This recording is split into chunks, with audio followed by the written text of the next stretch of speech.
Fiebre reumática. La fiebre reumática es una complicación en realidad de la presencia o la infección de un estreptococo a nivel amigdalar maltratado, ¿no? Entonces la vamos a definir como una enfermedad inflamatoria asociada a la infección de la faringe causada por el estreptococo beta hemolítico del grupo A o estreptococo piógenes.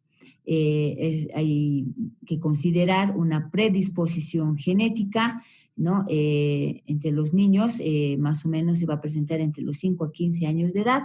Y esto es importante por el desarrollo de las amígdalas a partir de esa edad ya bien formadas, ¿no? Porque en niños menores de 1 año, por ejemplo, 2, no hay amígdalas y esto produce malos diagnósticos, ¿no? Entonces vamos a ver acá que a nivel de la faringe, ¿no? Se va a colonizar con el estreptococo beta hemolítico del grupo A y va a producir, ¿no? Una alteración, aquí ya vemos al estreptococo colonizando, y va a producir una reacción a nivel de los linfocitos, ¿no? Y todo lo que es los tejidos, ¿no? A nivel de los monocitos, se van a convertir en macrófagos y esto va a producir unas citoquinas, ¿no? O linfocinas que inician el proceso inflamatorio de los tejidos circulantes, ¿no? Entonces, esta lesión puede ir a afectar a nivel de las válvulas cardíacas o a nivel articular, que en realidad, afecta, pero no de gravedad. El cuadro clínico y el diagnóstico, primero hay que realmente llegar a un buen diagnóstico para poder identificar, ayudado sin duda con el examen clínico. La enfermedad se manifiesta en un promedio de 3 semanas posteriores a la infección, ya, por el estreptococo beta hemolítico a nivel amigdalar, ¿no? Entonces, los síntomas más frecuentes son la fiebre y poliartralgias. Entonces, después de unas 3 semanas que uno ve y diagnostica una faringoamigdalitis estreptocócica, si no ha recibido la niña o el niño penicilina, entonces puede que haya una complicación que es la fiebre reumática y se va a manifestar con fiebre y poliartralgias. El diagnóstico se basa en los criterios modificados de Jones, que vamos a verlo ahora. Miren, estos criterios son muy importantes que nosotros podamos manejarlos para el diagnóstico preciso, pero nunca nos vamos a olvidar que en medicina hay excepciones que hay que considerarlas, ¿ya? Por ejemplo, cuando no van a ser utilizados los criterios de Jones, en 3 circunstancias, ¿no? Uno es en el paciente debuta con coria o Sydenham, la coria de Sydenham. Entonces ya directamente uno va y va a diagnosticar, ¿no? La historia de carditis crónica y pacientes con cuadros recurrentes de fiebre reumática. Muy bien, tenemos que dominar estos criterios de Jones, ¿no? Mayores y menores, ¿no? Los mayores son la poliartritis, carditis, la coria, el eritema marginado y los nódulos subcutáneos. Los menores es la fiebre, la artralgia, ¿no? Fiebre reumática previa, ¿no? Una velocidad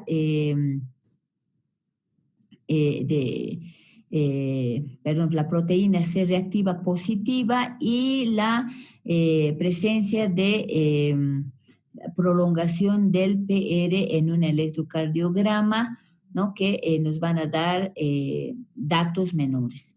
El diagnóstico se hace si hay 2 criterios mayores y 2 criterios mayores o 1 mayor y 2 menores, ¿no? Junto con alguna evidencia de infección de estreptococo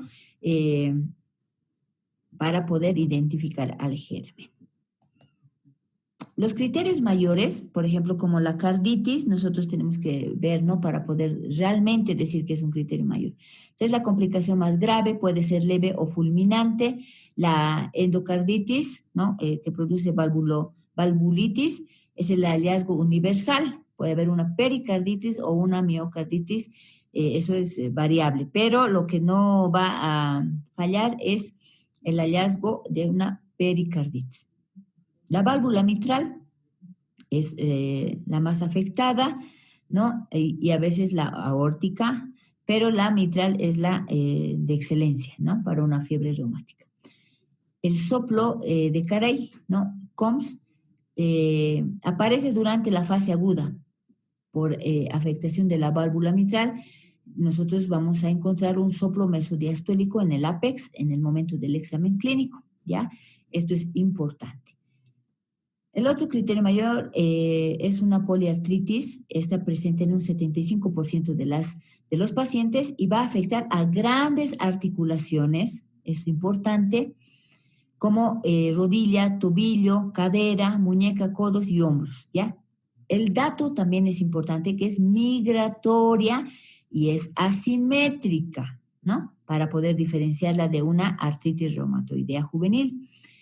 Asimétrica, articulaciones grandes, ¿no? No pequeñas, no pequeñas. A rodilla, cadera, hombro, tobillo. Asimétrica y migratoria. ¿Eso qué quiere decir? Que un día le dolerá la rodilla, estará inflamada, al día siguiente le dolerá el tobillo, ¿no? Migratoria. La articulación está caliente, eritematosa, hiperémica y con dolor. Como ustedes pueden ver, es marcada el eritema y el edema. A menudo la artritis es la manifestación más temprana, ¿no? de la fiebre reumática, y su presencia se puede correlacionar con el pico de aumento de los anticuerpos antiestreptocócicos, ¿no? Y en ese momento se debe descontinuar los salicilatos. Entonces, recapitulando, dolor en articulaciones grandes, migratoria y asimétrica. En ese momento nosotros tenemos que sospechar de una artritis reumatoidea con un antecedente de infección estreptocócica. La corea de Sydenham no es muy frecuente, sin embargo se presenta en un 10 a 15% de los pacientes. Con frecuencia, ¿no? Se va a presentar con un desorden neurológico rápido, súbito y aislado con la labilidad emocional y la falta de coordinación, bajo rendimiento escolar, movimientos descoordinados, que eso tiene que ser bilateral, ¿no? Y muecas faciales que de forma característica aumentan con el estrés y desaparecen con el sueño o reposo. Está generalmente presente después de los síntomas de carditis o de la artritis, ¿ya? Entonces, esta es la corea de Sydenham. Miren, es un movimiento bilateral, ¿no? Donde hay un desorden neurológico y también hay una alteración en lo que es las muecas, ¿no? A nivel facial. El tratamiento para esta corea es carbamazepina y el ácido valproato de sodio. Obviamente, esto en lugar del haloperidol. El ácido valproico o valproato de sodio está indicado, ¿no? También la carbamazepina.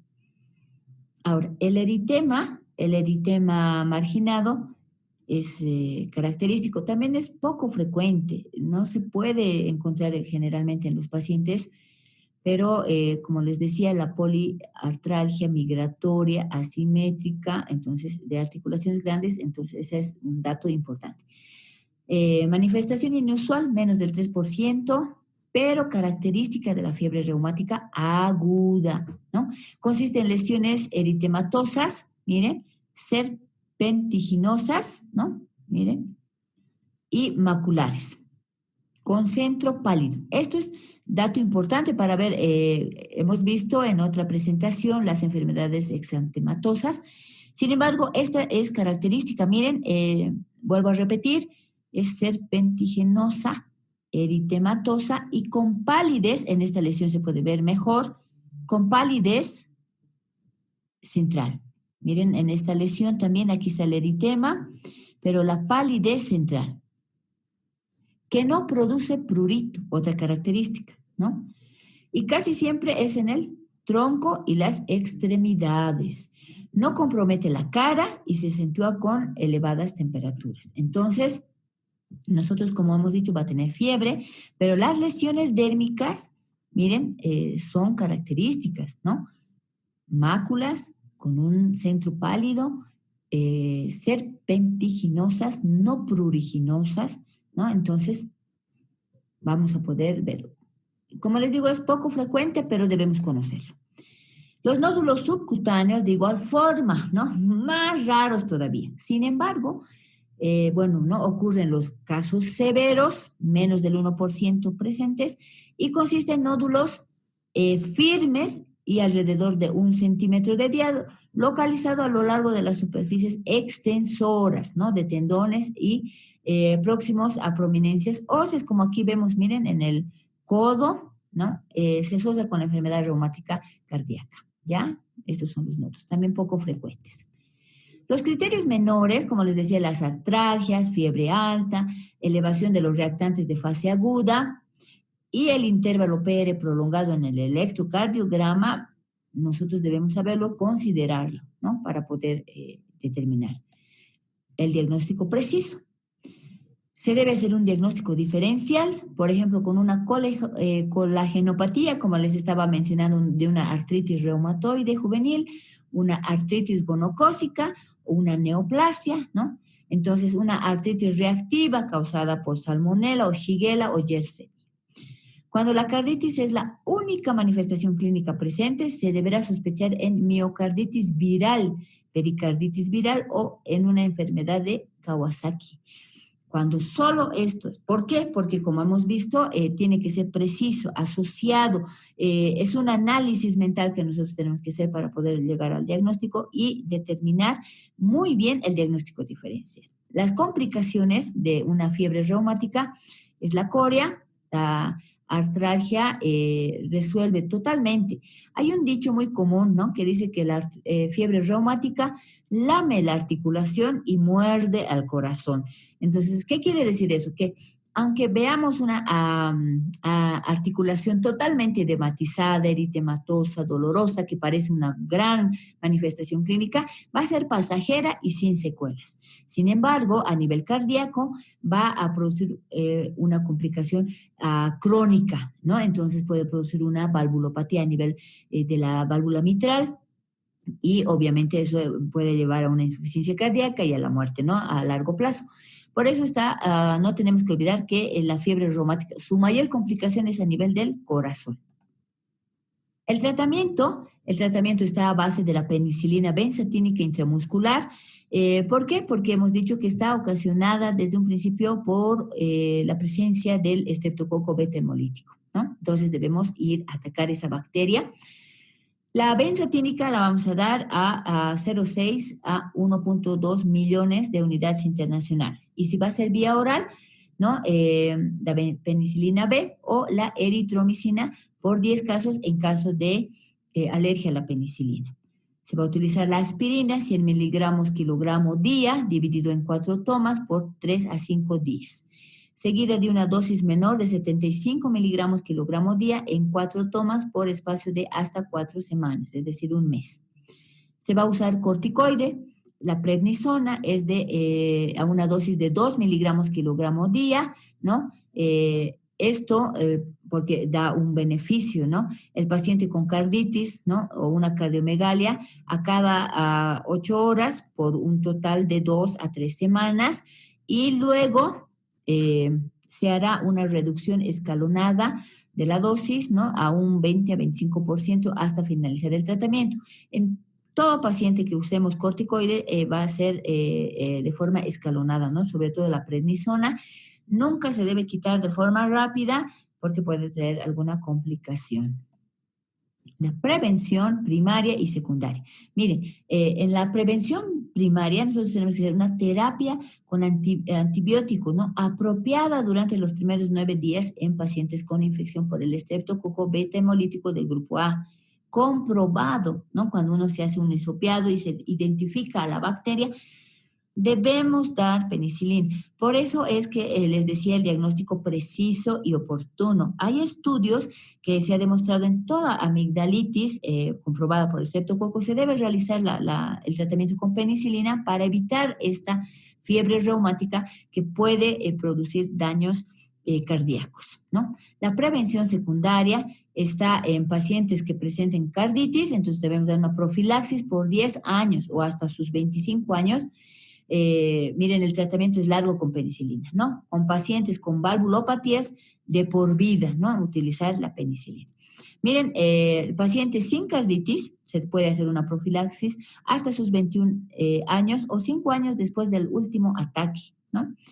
La penicilina benzatínica de 600.000 unidades en menores de 30 kilos y 1.200.000 millones de unidades internacionales en mayores de 30 kilos. La dosis se debe repetir cada 4 semanas, o sea, es una dosis por mes. Entonces, se debe realizar, ¿no? La penicilina oral debe ser 2 veces al día o la sulfadiazina, que debe ser una dosis diarias. Son igual de efectivas, ¿no? Entonces, podemos utilizar estas dos alternativas. Se ha mencionado mucho esto, pero tiene que quedar grabado, ¿no? Que en caso de alergia a la penicilina, los macrólidos son el medicamento de elección. En este caso puede ser la eritromicina a 250 miligramos vía oral 2 veces al día. Esto no debemos olvidar, no tenemos que tener miedo de usar penicilina indicada de acuerdo al kilogramo peso, sin embargo, debemos hacerlo para evitar este tipo de complicaciones. Querido doctor, la vida te tendrá o pondrá obstáculos, pero los límites siempre los pones tú.